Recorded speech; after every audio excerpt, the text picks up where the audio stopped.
It is not everybody that has HIV that got it through sex. The lady I'm about to interview was born with HIV.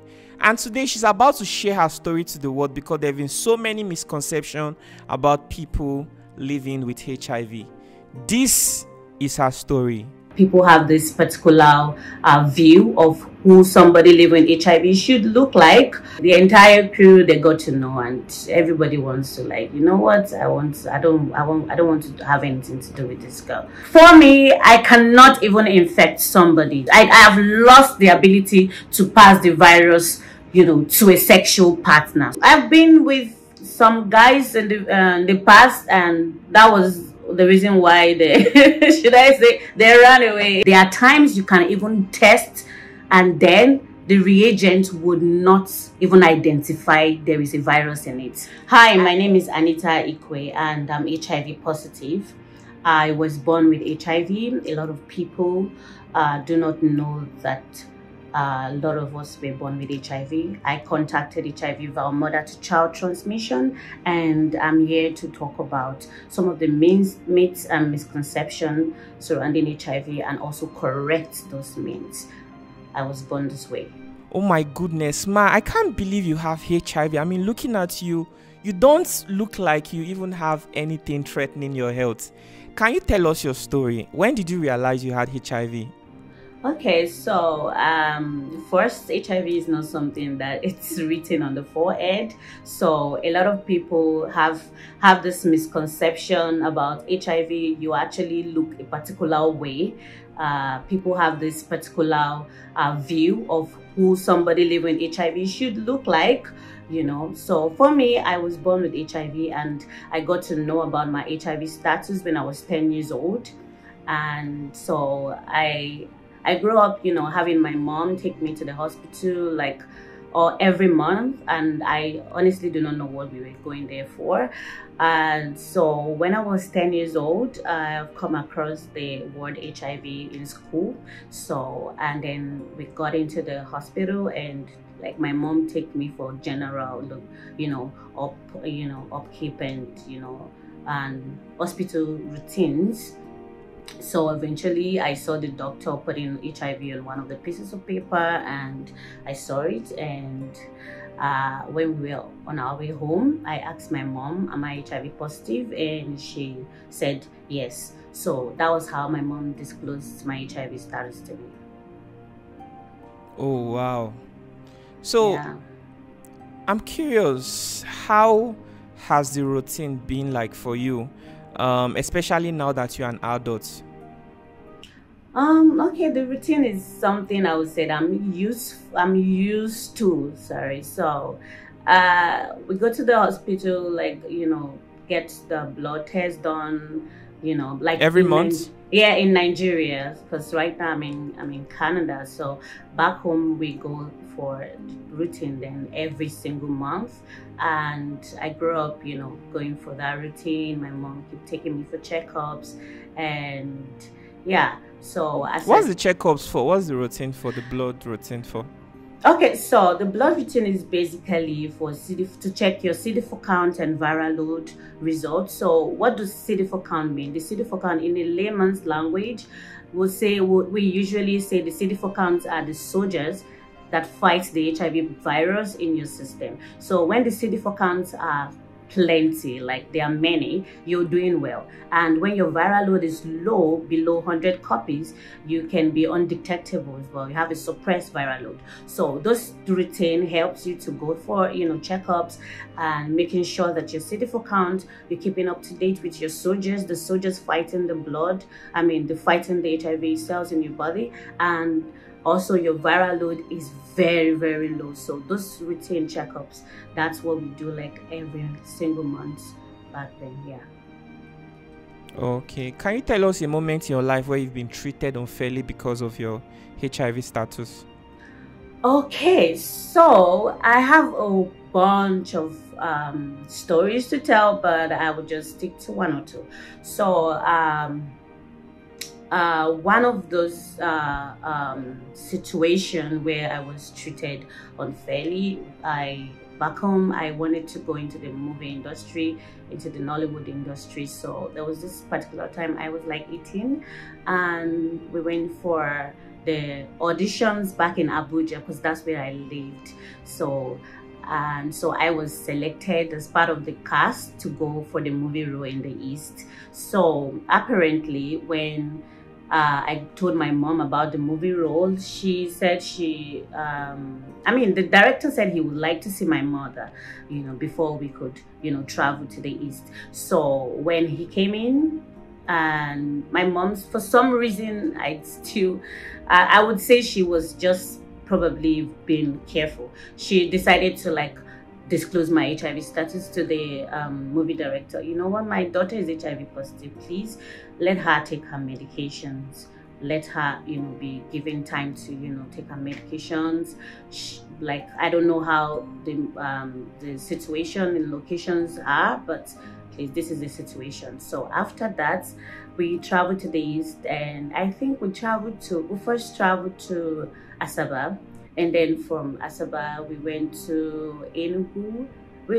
So I think before we traveled to Enugu, the director already had a meeting. I went into the washroom, and then he disclosed. No, I was actually sleeping. Yeah, I remember now. I was actually sleeping, and then he just disclosed the status to the rest of the crew members, like the entire cast. Oh, there's somebody here who's living with HIV. So when I came in, I had some of my colleagues come in. Anita, what's wrong with you? I'm scared. Director said this and that. I didn't know what to do. I was just. How old are you then? I was 18. Yeah, I was 18, 17-ish, 18. Yeah. So, I didn't know what to say. I was so dumbfounded. Like I cried, and But did they treat you differently because of that awareness? Of course. I didn't get a role. And this man just told me to go to Enugu, and then he called a particular director in Enugu, please do not give this girl a role, So wow. I kept traveling. Oh, this person is I don't know, this person's like. And then I had panic attacks too, because I grew up, I had anxiety disorder and panic attack. So because of depression and all of that. So he was like, oh, don't give that girl, she has asthma, she has this, don't give her rose, please, my hand no deal, that kind of stuff, So I ended up traveling around the East, we went to Anambra with our money, So I had to shamefully go back home, to Abuja. Oh, that was really sad, yeah, honestly. Yeah, so the entire crew, they got to know, and everybody wants to you know what, I don't want to have anything to do with this girl, and you see people having to come tell, oh, please, is it true? That kind of stuff. So it was embarrassing, it was shameful, it was I felt a lot of things at the same time. So it wasn't easy for me. So I couldn't even bear to tell my mom. I didn't have the courage to tell because I was still in the mood of what is happening,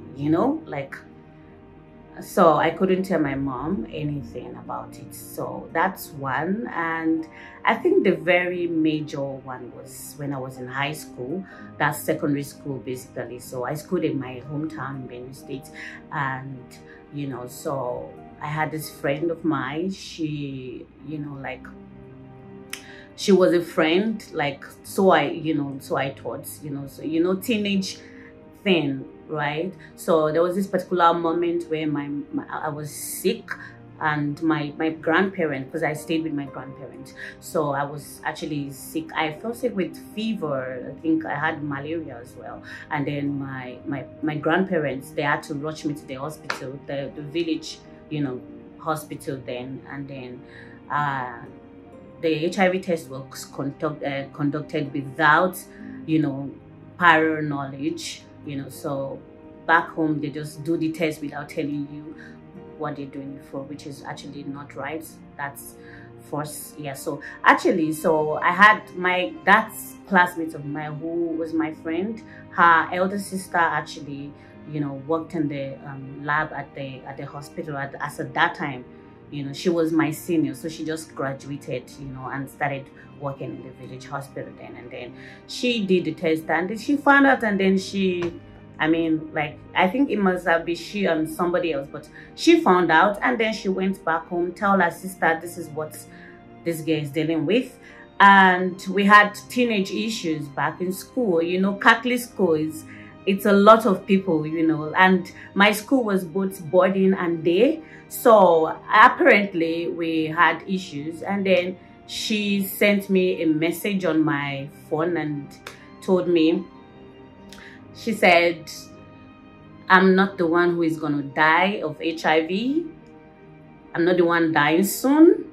I'm not the one dying soon. So I'm like, I couldn't sleep. So apparently going to school, she has already told a lot of people, and I went into school having people stare at me in awkward ways, and before we know it, they start talking in class, and before we say Jack Robinson, the entire school got to know, down to my teachers, and they probably see a grown-up man who is a teacher coming to ask a child that is barely 17, then asking, oh, are you HIV positive? How come? And I just look at them, I'm like, no. Each time they ask me, I looked at them like, no. I was going through a lot, but I knew how to use my mouth very well. So I tell them, no, I'm not HIV positive. But that was another different dark cloud in my life. Like, I go to school in fear where nobody knew. I went home in fear. I come back into school with fear. But where I'm like, Anita, I'm going to put on my uniform and go to school, whatever, So I looked that strict and that strong and that, no nonsense girl walking into the class, But the thing there is, inside of me, I was tearing apart into pieces. I was burning into pieces. Sometimes I don't concentrate. There's a time where one of my classmates came into class. There's somebody here who is living with HIV. We don't know, that kind of, So I dealt with so much in school, but I knew how to stand up for myself. But then I was tearing down into pieces.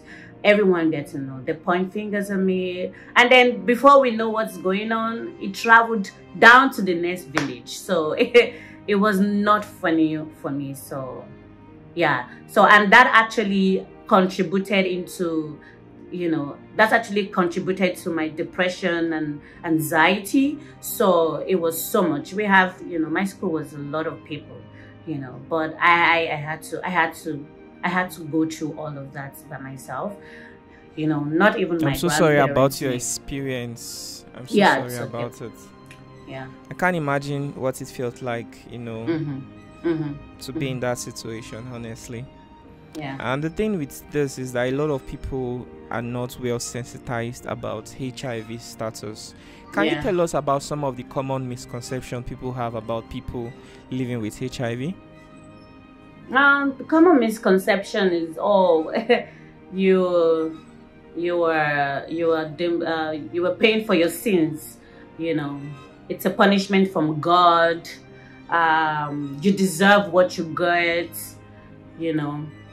And when you go to church, if your pastor knows you're HIV positive, they rather start quoting scriptures for you to go through the scriptures. Is that like a misconception? It's part of the misconceptions. Like, HIV is not a spiritual problem. So you can't read it, you can't pray it out or like pray it into scriptures. I'm a Christian, right? And I know I know the difference between spiritual and, normal health and, worldly, or should I call it earthly problems. right? So you Okay. can't just pray it out. We hear people say, "Oh, I got into this church.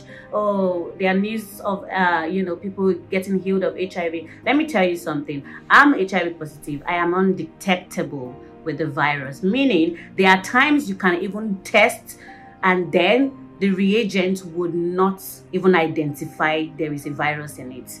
I have tested What you myself. mean is that your results will come out negative. Yes, it happens rarely, but it does happen sometimes. Yeah. So I've already tested myself one time, I think in 2021. I tested myself, and I just, I had this, we get the HIV self-testing kit, so we distribute it, sometimes going to outreach. So I just sat down, I'm like, Anita, just test yourself. Let me see. I was just laughing about it, and I tested myself. It came out negative, right? So it doesn't mean that it's not there. The virus is there. It's just that you are adhering to your treatment to a point where the virus is so, suppressed, and then eventually you can become undetectable. So sometimes there are people who are virally suppressed but are not undetectable. And there are times where, when you become virally suppressed to a point where it's not detected. So at this point, I'm actually undetectable. But that doesn't mean sometimes I won't test. I will eventually test positive to the virus, right? But there are times that you test because of the, low amount of the virus in your system. It can come out negative sometimes. Yeah, so don't say, oh, you get healed. Yes, we know the healing. People forget to find the healing in the medication. The healing is the medication. The healing, it's the advice your doctor gives to you. So a lot of people just push, they want to push the doctor's advice aside and go into the spiritual terms, and then eventually they get, so overwhelmed, or should I say soaked into this. It's actually, for me, it's one of the misconceptions that needs to be corrected. It's not a spiritual problem. So we should stop seeing HIV as one. Yeah. So how do you feel right now? Like health-wise, how do you feel? I'm doing okay. Do you feel good? Do you feel okay? Do you feel like you are perfect? I mean, how do you feel? Not what the report is saying, but how do you feel as a person? I feel so good. I feel so good, right? Okay. So there are things So you don't feel headache, you don't feel feverish? No. Nothing like that, right? No, why would I feel feverish? Okay, now let's talk about your relationship status. Yeah. Are you dating? Are you married now? No, I'm not married, and for dating, I would say a bit complicated. I wouldn't say like I've not really gone into very serious relationship yet. So do you think your status has anything to do with that? I've been with some guys in the past, and that was the reason why they should I say they ran away. Oh, okay, I understand. Yes, eventually, I heard that there's a group, like a club for people living with this condition, and you can find your partner, somebody still in the same situation, and you guys can live happily ever after. Have you considered that? No, I wouldn't consider such, because for me, I find that is another stigma in a different form. I find that very stigmatizing. The point is, if you find somebody who is living with HIV and you both find love together, it's a perfect love story, right? If you guys are in love with each other, it's a perfect love story. Do you understand me? That's okay. It's fantastic, but don't make it look like, oh, you won't find love outside of somebody living with HIV. I've had that a lot of times. Oh, Anita, do you think you want to be with somebody who is negative? Or do you think they're going to accept you? Oh, please, go meet somebody. I mean, just go meet somebody who is also positive with you. You guys can just continue your life, And I'm like, that's very, very discriminatory, because First, I can find love outside, HIV, the HIV community or anything. So if I found somebody whom I love and this person is HIV positive, fine. But don't make HIV the reason why you are with this person. That's a very wrong, reason to be with anyone in the first place. I've had somebody told me back in the day, oh, I just want to be with you. I asked him, well, why do you want to be with me? He said, I want to be with you because, we're both sharing the same status. I'm like, you know what, this guy, you're not serious. You don't know what you want. Because there are other factors that you need to consider before you go into a relationship with this person. A lot of people think, oh, because you're HIV positive, maybe you're not educated enough, you can't be something very inspiring that people will look up to or anything. So you don't deserve anyone outside that space. It's actually very discriminatory. I see that very discriminatory. I've had people tell me, join this group. I won't join them. I won't. Wow, this is interesting. Yeah. So from all you've said, it's obvious that people still stigmatize those living in similar. Yes, and for some people who will say, oh, why do you want to go and infect somebody's child?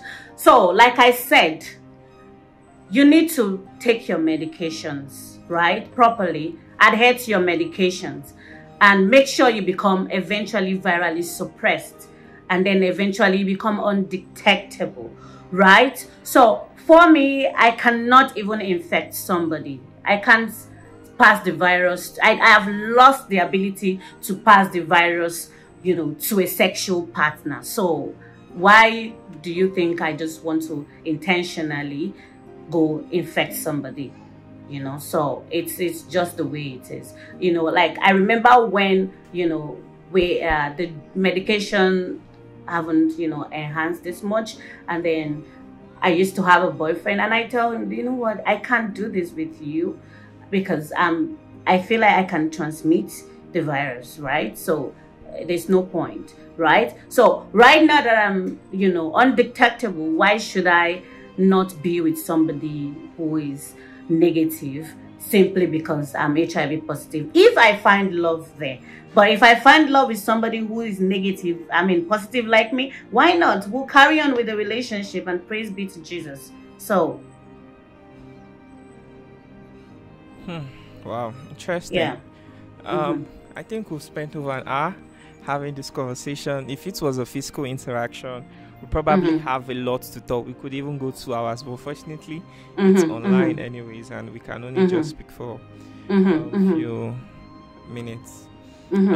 Thank you so much for sharing your story. I have a lot of questions to ask, but I don't think I can ask it at this very moment because I know that it will only make the video really, really long, and I don't know. I don't know if it's possible, if you're going to be visiting Nigeria maybe in the future. Maybe we could have it, since you lived in Abuja before. Our studio is based there. Then we can have like a physical interaction and talk about it in details. Is that something that can work maybe in the future? I'm just asking. I wouldn't say yes right now, right? So because you don't know what your plans are for coming back to Nigeria. Yes. I don't have that plans of coming to Nigeria at this moment. So yeah, so I wouldn't say yes for now, but in the future, if there's possibility, why not? So yeah. Okay. And you're doing really good. Thank you. Thank you. My pleasure. Another thing, so if we have specific topics when it comes to HIV, we can reach out as well to hear your opinion. Specific topics. Yeah. You understand? Okay. Would that be okay to reach out to you? We can still have this interaction. Of course, because there are issues with discordant couples as well. Okay, like I said, we called the couple discordant couple. I don't know. They found out those words before we were like literally getting to know, have so much knowledge. Like if a couple is negative, one is negative and the other is positive. We call it discordant couples because one is negative and the other is positive. So, and for those of you who think that like you can also pass the virus to your kids, like I said, I can't pass the virus, easily to my my unborn children. Like, we go through a process we call PMTCT. That's prevention of mother to child transmission. Just the way you have your antenatal, it's all like just, you know, incorporated into antenatal services and all. So it's that care, you know, it helps you try to prevent the child from getting, you know, the HIV transmission. So eventually, when you give birth to the child, you know, maybe like they'll tell you back home, I don't know the state of how it is at this moment, you know, in Nigeria at this moment, but when I was there, you know, like, you can have your kids, they do the test for the kids maybe 1 month, you know, like after some months, and the child is all, you know, negative. The child is not positive, right? So right here, there is no baby being, there are a lot of babies here, they're not born with the HIV virus from HIV positive mothers. So please do not have that fear. If you're listening to me, do not have that fear. And like I said, one of your healing assignments is your medication. Make sure you take your medication properly. Please stop missing doses of medication, because a lot of people eventually start missing doses, and then it gets to a point where, you know, your system don't, you know, become, you know, like, it's no longer reacting to the medication, you know, and then you begin to have some little, you know, flop up and there. So it's not okay for you to miss your medication. If you're listening to me, please do not miss your doses because somebody said, or pastor tell you, oh, stop taking. If any pastor tell you to stop taking your medication, the pastor is very wrong. It's very wrong. It's like telling somebody who is asthmatic to stop using their inhaler. You can't do that, so they will die, right? So I'm not, you know, here to scare you, but just try as much as possible to see the healing power from your antiretroviral drugs. When you keep taking it, it keeps helping you and helping and helping you, and voila, you will live your life freely, like undetectable, no problems, not transmittable. You're just living your life and free like a bird, you know. So, and just enjoy your life, right? But please make sure that you keep taking your medication so that you don't fall, you know, to that point where your medication no longer works for you, right? And there are not different lines of medication in Nigeria, right? So I think like we have first line, second line, and third line medications in Nigeria, right? So without, you know, you wouldn't want to get towards the point where you start looking for a third line medication, and you know, it's gonna be really hard. So just listen to your doctor and don't let any pastor or any traditionalist tell you this is it, or you go into this. Some of you go into taking herbs and, you know, helping further destroying your body system the more, you know. So there are issues around people taking herbs and then puking blood and having all these issues. Please just stick to your doctor, stick to your medication, stick to the doses, and you'll be fine. Okay, thank you so much. Thank you very, very much. I sincerely appreciate this advice. It's definitely going to be valuable to somebody who right now is tired of the routine, tired of taking drugs daily, going to the hospital daily, and for once they just want to trust their pastor. You know, our faith preaches, our Christianity, our religion preaches faith.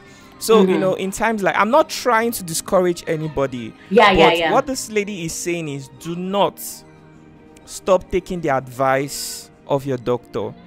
Do not stop taking your medications. These things are important if you truly want to live a healthy life.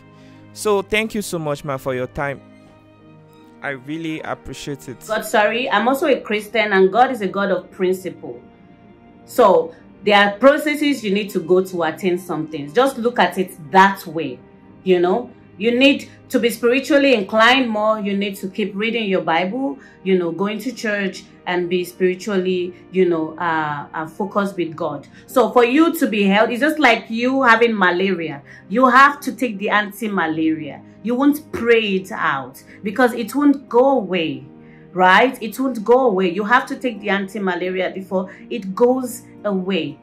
And maybe in the future, we can talk about, some healthcare practitioners who have some, particular clients in their hospital, and then they come online and start disclosing the status of their clients. I've seen videos like that, and it's so wrong that some healthcare practitioners do that. You are in a particular hospital, and then you come online and you give a particular number of people who are in a particular hospital that you work in, and then you come out and disclose their HIV status. That is very wrong.